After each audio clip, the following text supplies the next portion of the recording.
तपाईको सूचनाको प्रभाव बीजेएम मिडियाको आज दिनभरका मुख्य खबर लिएर हामी उपस्थित भएका छौं।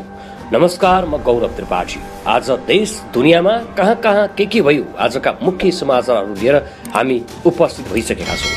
हाम्रो च्यानललाई सब्स्क्राइब गर्नुभएको छैन भने कृपया सब्स्क्राइब गर्न नभुल्नुहोला। सुरु गरौं आजका मुख्य खबरहरू। संक्रमणकालीन न्याय सम्बन्धी विधेयक छिटो टुङ्गो लगाउन सांसदहरूको माग, विधेयकलाई पीडित मैत्री बनाएर पारित गर्न एमालेको जोड। 3 मन्त्रीको राजीनामा बटम लाइन बनाएको एमालेले प्रधानमन्त्रीलाई दियो 3 दिनको अल्टिमेटम। सुशासन, समृद्धि र सामाजिक न्याय सरकारको मूलमन्त्र रहेको गृहमन्त्री श्रेष्ठको भनाई। ज्ञानेन्द्र शाहीलाई माओवादी सांसद सापकोटाले भने संसद चल्न नदिने भए राजीनामा दिएर सडकमा जानुहोस्। रेशम चौधरीको पार्टी सदस्यतामै निर्वाचन आयोगले उठायो प्रश्न। चौधरीले पार्टी सदस्यता समेत नलिएको हुन सक्ने आयोगको सङ्केत। चालु आर्थिक वर्षमा अपेक्षित राजस्व सङ्कलन नहुने निश्चित, पोखराको लक्षित राजस्वमा गडबडी। 24 घण्टाको फरकमा ओडालाई 2 थरी निर्देशन भएपछि सम्झौता नभएका योजना कार्यान्वयन नगर्न पोखरा महानगरको अनुरोध। चुनावी गठबन्धनबारे केन्द्रीय कमिटीले निर्णय गर्ने काङ्ग्रेसको प्रस्तुति। मोरङमा मार्बल बोकेको ट्रक पल्टिएर किचिँदा 3 जना बालबालिकाको ज्यान गयो, 2 जना घाइते। हिउँद्याम सकिन लाग्दा केही वर्षा र हिमपात, यस वर्षको हिउँद सुक्खा बोट बिरुवाको प्रजनन क्षमता घट्ने विपदका घटना बढ्ने अधिकारीको चिन्ता। नेपाल टेलिकमले अबदेखि 34 विमानस्थलमा फ्री वाइफाई उपलब्ध गराउने। त्रिभुवन विश्वविद्यालयका उपकुलपति बरालद्वारा पदभार ग्रहण। स्नातक तह पुनः 3 वर्षे बनाउने प्रतिबद्धता। थापाथली स्थित परोपकार प्रसुति गृहबाट शिशु हराएको घटनामा जिल्ला प्रहरी परिसर काठमाडौँले संदिग्ध महिलाको खोजी कार्यमा जारी। पोखराबाट अवैध कल बाइपास गर्ने 2 जना उपकरणसहित पक्राउ। 597 थान सिम कार्ड बरामद। सामाजिक सञ्जालले पठन संस्कृति ओझेलमा पार्दै गइरहेको प्रति कलाकार हरिवंश आचार्यको चिन्ता। अमेरिकाले क्यान्सरको जाँचका लागि नयाँ प्रविधिको परीक्षण थाल्यो। पानीमा बस्ने एउटा जीवको झन्डै 24 करोड वर्ष पुरानो जीवांश फेला परेको वैज्ञानिकहरूको दावी। आइसिसी विश्वकप क्रिकेट लिग 2 मा नेदरल्यान्ड्सलाई 24 रनले हराउँदै नाभिया तालिकाको शीर्ष स्थानमा उक्लियो। एनसेल 12 खरी गल्फ एन्ड बियोन्ड चैत 1 गतेदेखि 3 गतेसम्म पोखरामा हुने। अब समाचार विस्तारमा। नेपाली काङ्ग्रेसले चुनावी गठबन्धन गर्ने कि नगर्ने भन्ने विषयमा केन्द्रीय समितिको बैठकले निर्णय गर्ने बताएको छ। महामन्त्री गगन थापाको चुनावी गठबन्धन नगर्ने प्रस्ताव महासमितिको बैठकबाट पारित भए पनि प्रचार विभाग प्रमुख मेनबहादुर विश्वकर्माले अहिले गठबन्धन नेताहरूको सुझावको आधारमा अघि बढ्ने बताए।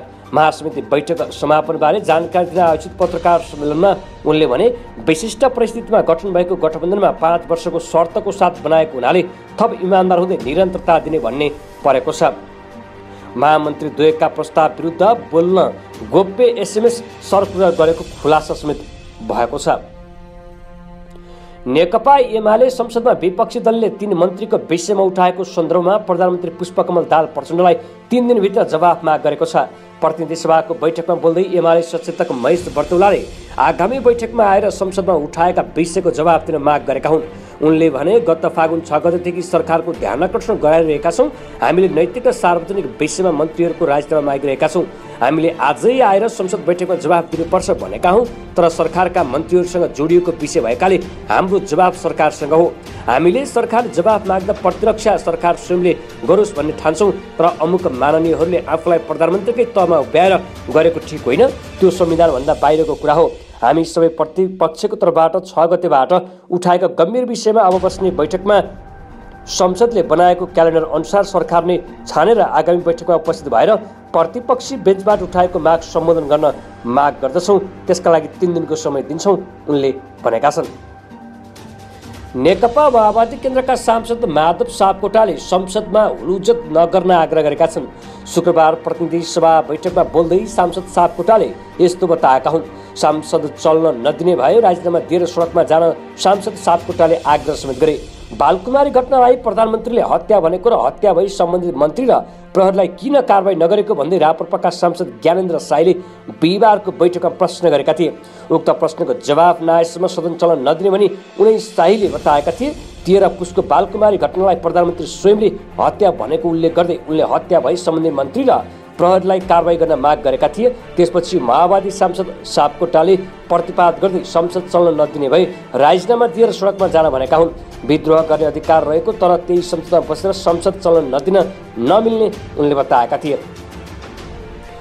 उप प्रधान तथा गृहमन्त्री नारायण काजी श्रेष्ठ प्रकाशले सुशासन, समृद्ध सामाजिक न्याय सरकारको मूल मन्त्र भएको बताएका छन्।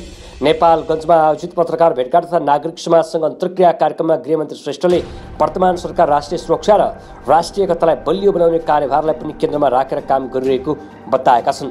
उनले विकास र समृद्धिको यात्रामा फड्को मार्ने गरी काम गर्न सरकार प्रयत्नशील रहेको बताएका हुन्। गृहमन्त्री श्रेष्ठले समाजमा देखिएका समस्या पहिचान गरेर समाधानको मोडेल तय गरिएको जानकारी दिँदै वर्तमान सरकारले सुशासनको पक्षमा नयाँ ढङ्गले अडिग भएर काम गरिरहेको बताएका छन्। संघीय संसद प्रतिनिधि सभा अन्तर्गतको कानुन, न्याय तथा मानवाधिकार समितिको बैठकमा सांसदहरूले संक्रमणकालीन न्याय सम्बन्धी विधेयक जतिसक्दो चाँडो समितिबाट प्रतिनिधि सभा बैठकमा पेश गरेर टुङ्गो लगाउनु पर्नेमा जोड दिएका छन्। नेपाली काङ्ग्रेसका प्रमुख सचेतक रमेश लेखकले संक्रमणकालीन न्याय सम्बन्धी विधेयक 1 हप्ताभित्र टुङ्गोमा पुर्याउन कानुन, न्याय तथा मानवाधिकार समितिलाई आग्रह गरेका छन्। उनले पीडित नागरिक समाज र सञ्चार माध्यमको दबावलाई समेत ख्याल गर्दै विधेयक एकपटक छलफल गरेर फागुन 19 गतेभित्र टुङ्गो लगाइसक्नुपर्ने प्रस्ताव अगाडि सारेका छन्। निर्वाचन आयोगले नागरिक उन्मुक्ति पार्टीका अध्यक्ष रेशम चौधरीको सदस्यतामा नै प्रश्न उठाएको छ। आयोगले नाउपालाई पत्र पठाउँदै चौधरीले पार्टी सदस्यता लिएको मितिका बारेमा जानकारी मागेको छ।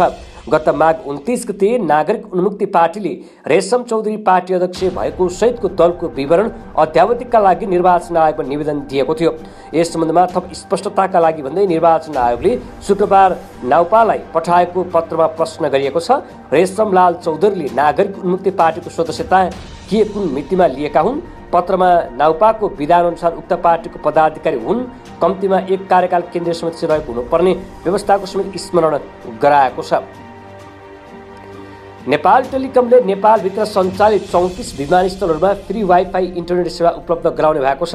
नेपाल टेलिकम र नेपाल नागरिक उड्डयन प्राधिकरणबीच सहमति भएको हो। सो सहमति पत्रमा नेपाल टेलिकमको तर्फबाट प्रमुख व्यावसायिक अधिकृत विनिता श्रेष्ठ र नेपाल नागरिक उड्डयन प्राधिकरणको तर्फबाट उपमहानिर्देशक जगन्नाथ निरौलाले हस्ताक्षर गरेका छन्।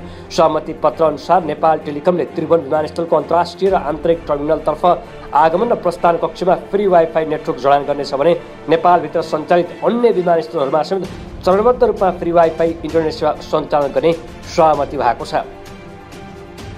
त्रिभुवन विश्वविद्यालयका नवनियुक्त उपकुलपति केशरजन बरालले पदभार ग्रहण गरेका छन्। कीर्तिपुरी उपकुलपति कार्यालय पुगेर बरालले पदभार ग्रहण गरेका हुन्। निमित्त उपकुलपति शिवलाल भूषालले पदभार ग्रहण गराएका थिए। कार्यक्रममा रेक्टर, रजिस्ट्रार, डिनर लगायत पदाधिकारी र प्राध्यापक कर्मचारी सहभागी थिए। बराललाई बिहिबार प्रधानमन्त्री तथा त्रिविका कुलपति पुष्पकमल दाहाल प्रचण्डले नियुक्त गरेका थिए। बरालले स्नातक तह पुनः 3 वर्ष बनाउने बताएका छन्। विश्वविद्यालयको केन्द्रीय कार्यालयमा पदावली गरेपछि त्यहाँ उपस्थित विभागीय प्रमुख कर्मचारी तथा प्राध्यापकहरूलाई सम्बोधन गर्दै उनले यस्तो बताएका हुन्। पोखरा महानगरपालिकामा चालु आर्थिक वर्षमा लक्षित राजस्व नउठ्ने निश्चित भएपछि हलचल पैदा भएको छ। महानगरले 24 घण्टाको फरकमा वडाहरूलाई नयाँ योजना तथा कार्यक्रममा सम्झौता नगर्न र खर्चमा मितव्ययिता अपनाउन 2वटा पत्र पठाएको छ। महानगरले अपेक्षित आन्तरिक राजस्व नउठ्ने भन्दै नयाँ सम्झौता तथा रकमान्तर नगर्न बिहिबार मात्रै वडालाई निर्देशन दिएको थियो। तर कार्यपालिका बैठक नै नबसी एकल निर्णय गरेको भन्दै जनप्रतिनिधिबाट तीव्र आलोचना भएपछि महानगरले पहिलो सूचना पठाएको 24 घण्टा नबित्दै अर्को सूचना पठाएको हो। शुक्रबारको पत्रमा पोखरा महानगरपालिकाले 14औं नगरसभाले पारित गरेको रकमान्तर विषयमा मात्रै नयाँ सम्झौता गर्न सबै वडालाई फेरि अर्को पत्र पठाएको हो।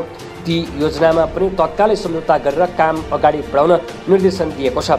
चालु आर्थिक वर्षमा खर्च व्यवस्थापन सम्बन्धमा यस कार्यालयले मिति 2080 11 महिना 10 गते पत्रबाट लेखी पठाएको 14औं नगरसभाबाट रकमान्तर भएका योजनाहरूको हकमा यथाशीघ्र सम्झौता गर्न सकिने महानगर प्रमुख प्रशासक अधिकारी श्यामकृष्ण थापाले पठाएको पत्रमा भनिएको छ। उक्त कार्य समयमै सम्पन्न गर्न अनुरोध समेत गरिएको छ। मोरङको बुढीगङ्गा गाउँपालिका वार्ड नम्बर 4 निउवा भन्ने ठाउँमा घरमाथि मालवाहक ट्रक पल्किँदा 3 जना बालबालिकाको च्यापिएर ज्यान गएको छ। शुक्रबार भएको दुर्घटनामा 4 वर्षीय जुम्ल्या बालबालिका सहित 3 जनाको ज्यान गएको जिल्ला प्रहरी कार्यालय मोरङका प्रहरी उपरीक्षक नमराज कार्कीले जानकारी दिएका छन्।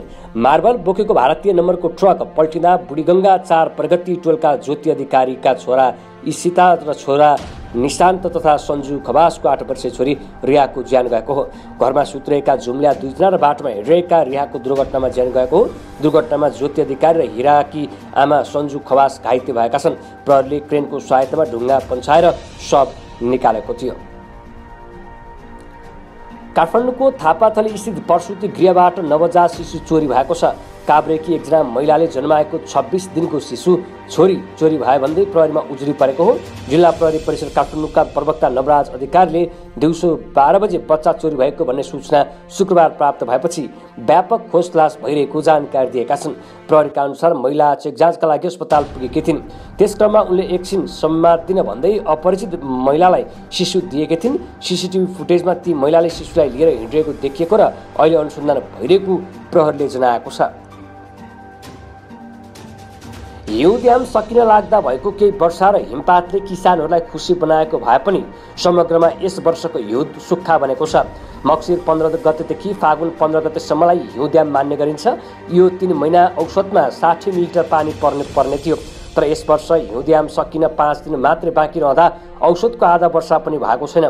भएको वर्षा पनि हिउँद्यामको अन्त्यतिर मात्रै भएको हो। हिउँदे खेतीपातीका लागि महत्त्वपूर्ण हुने मक्सिर पुसमा वर्षा निकै कम भयो। मौसम विज्ञान विभागका वरिष्ठ मौसमविद विभूति पोखरेलले पश्चिमी वायु आइरहे पनि सक्रिय नभएका कारण अपेक्षा गरेअनुसार पानी पर्न नसकेको बताएका छन्। पछिल्लो 5 वर्षलाई हेर्ने हो भने हिउँद्याममा पानी पर्ने क्रम बिस्तारै घट्दै गएको बताइएको छ। पछिल्लो वर्षमा हिउँद्याम कटेपछि मात्र पानी बढी पर्ने गरेकाले यस वर्ष पनि प्री मनसुनमा केही धेरै पानी पर्ने अनुमान गर्न सकिने उनले बताएका छन्। वातावरण विज्ञ सनोत अधिकारीले पछिल्ला केही वर्ष हिउँद्याममा पानी पर्ने क्रम बिस्तारै सुस्ताउँदै जाँदा पर्यावरणीय क्षेत्रमा नै असर पर्ने गरेको बताएका छन्।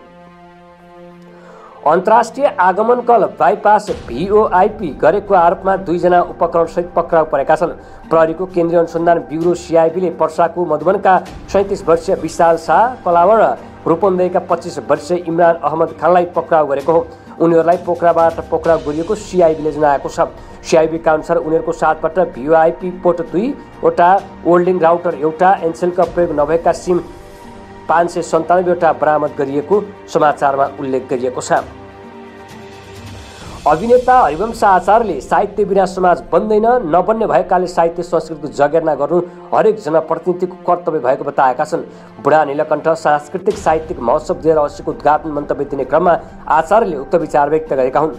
बुढा नीलकण्ठ नगरपालिकाको आयोजनामा भएको 2 दिने महोत्सवमा पठन संस्कृतिबारे बोल्दै उनले भने हिजो आज साहित्य र पठन संस्कृतिलाई सामाजिक सञ्जालले ओझेलमा पर्दै लगेको छ। पठन संस्कृतिको जगेर्ना गर्न भावी पुस्तामा किताब संस्कृतिको महत्त्व बुझाउनु पर्ने आवश्यकता छ।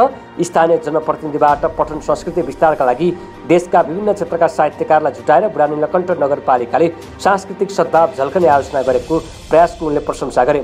कुनै पनि कला र कलाकार साहित्यभन्दा पर रहन नसक्ने भन्दै आफू र मदन कृष्ण श्रेष्ठको काम पनि सधैँ साहित्यकै नजिक रहेको बताउँदै उनले भने हामी पनि नपत्याउँदो किसिमले साहित्यिक सेवक हौँ, हामीले जानेको काम पनि यही हो। शुक्रबार र शनिबार चल्ने 2 दिने महोत्सवमा कलाकार आचार्यले लेखक झमक घिमिरेलाई सम्मान प्रदान गरेका थिए। अब अन्तर्राष्ट्रिय समाचार। अमेरिकाले क्यान्सरको जाँच अर्थात् स्क्रिनिङका लागि नयाँ प्रविधिको परीक्षण सुरु गरेको छ। अमेरिकी नेसनल इन्स्टिच्युट अफ हेल्थ NIHले क्यान्सर स्क्रिनिङका लागि उदयमान प्रविधिहरूको मूल्याङ्कन गर्न क्लिनिकल परीक्षण सुरु गरेको चिनिया सञ्चार संस्था सिन्हुवाले जनाएको छ। क्यान्सर स्क्रिनिङ रिसर्च नेटवर्कले क्यान्सरको पहिचान कसरी गर्ने भन्नेबारे अनुसन्धान गर्नेछ।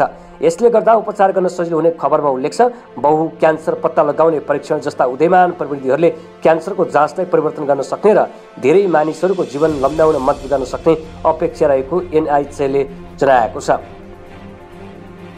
पानीमा बस्ने एउटा जीवको झन्डै 24 करोड वर्ष पुरानो नयाँ जीवांश फेला परेको वैज्ञानिकहरूले बताएका छन्। वैज्ञानिकहरूका अनुसार 5 मिटर लामो सरीसृपको जीवांश सग्लो अवस्थामा फेला परेको हो। गर्दन निकै लामो भएकाले यसलाई ड्रागन उपनाम दिएको छ। यो प्रजाति सन् 2003मा पत्ता लागेको थियो। अहिले फेला परेको जीवांशले वैज्ञानिकहरूलाई अनौठो देखिने प्रायोगिक जीवको पूर्ण शारीरिक संरचना कस्तो थियो भन्ने जान्न अवसर दिएको बीबीसीले जनाएको छ। वैज्ञानिकहरूले पहिलोपटक त्यस्तो सग्लो अवशेष देख्न पाएका नेसनल म्युजियम स्कटल्यान्डका डाक्टर निक फ्रेजरले बताएका छन्।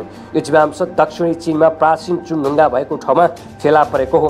यो जीवबारे वर्णन गरिएको एउटा शोधपत्र एक जर्नलमा भर्खरै प्रकाशित भएको छ। अब खेल समाचार। आइसिसी विश्वकप क्रिकेट लिग 2 मा नाभियाले नेदरल्यान्ड्सलाई 24 रनले हराएको छ। नाभियाले दिएको 204 रनको लक्ष्य पछ्याएको नेदरल्यान्ड्सलाई 43 ओभर 5 बलमा 179 रन बनाउँदा अल आउट भयो। नेदरल्यान्ड्सका नोह क्रोसले नट आउट 46 रन बनाए। यस्तै म्याक्स ओडाउड 41 रन बनाएर आउट भए। नाभियाका कप्तान गेरहार्ड इरासम र जान फार्लिङ्गले समान 3 विकेट लिए। यसअघि कीर्तिपुरको त्रिवी क्रिकेट मैदानमा टस हारेर ब्याटिङ गरेको नाभिया 41 ओभरमा 3 बलमा 203 रन बनाउँदा अल आउट भयो। नाभियाका जोन निकोलले लोफ्टी एटनले 49, मुलन क्रुहलले 39, जान फार्लिङ्गले 34 रन बनाए। नेदरल्यान्ड्सका भिमान किमानले 3 तथा आयरन दत्त र रोल्फल फान डेफर्मले समान 2 विकेट लिए। बाराखरी मिडियाले वार्षिक रूपमा आयोजना गर्दै आएको एन्सेल बाराखरी गल्फ एन्ड बियोन्ड कार्यक्रम यो वर्ष चैत्र 1 गतेदेखि 3 गतेसम्म पोखरामा हुने भएको छ। शुक्रबार पोखरामा पत्रकार सम्मेलनको आयोजना गरेर चैत्र 1 गतेदेखि 3 गतेसम्म आयोजना गरिएको कार्यक्रमका बारेमा जानकारी गराइएको छ। पत्रकार सम्मेलनमा बाराखरी मिडियाका कार्यकारी अध्यक्ष प्रदीप प्रधानले चैत्र 1 गते आयोजना गरिएको साइकल र्याली, 2 गते र 3 गते आयोजना गरिएको गल्फ प्रतियोगिताका बारेमा जानकारी गराएका थिए।